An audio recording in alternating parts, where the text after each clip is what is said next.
My brother Caleb was 10 when he first held me underwater. I was 12. We were at Lake Allatoona, and our parents were 20 yards up the bank arguing about the cooler. He did it the way you'd hold a fish, not angry, just waiting to see what happened. I came up choking, and he was already wading toward shore, bored. By the time I was 14, I had learned the architecture of his moods.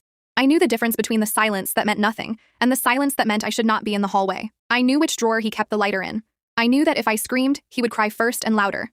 And our mother would arrive already believing him. She believed him completely. She was good at that. She had practice. The night he pressed the screwdriver handle into the back of my neck and told me he had been thinking about it for a long time, I was sitting at my desk doing homework.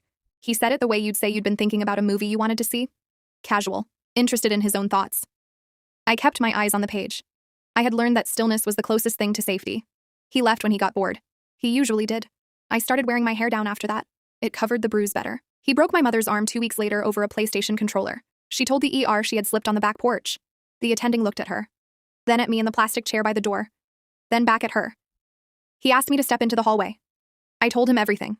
10 minutes. I had been keeping it in a list in my head for years without knowing that's what I was doing. Caleb was 17 when they committed him. My mother sat in the car in the hospital parking lot and wept in a way that embarrassed me, ugly and total. And I sat beside her and felt almost nothing. Not cruelty. Just emptiness where something should have been. I am 31 now. I live in Portland. I have a dog named Herschel and an apartment with good locks and a therapist I see on Tuesdays. My mother calls every Sunday. She has said sorry so many times the word has worn smooth. I accept it. I don't know what else to do with it. Caleb is somewhere in Georgia. I don't ask. The thing nobody tells you about surviving is that it doesn't end.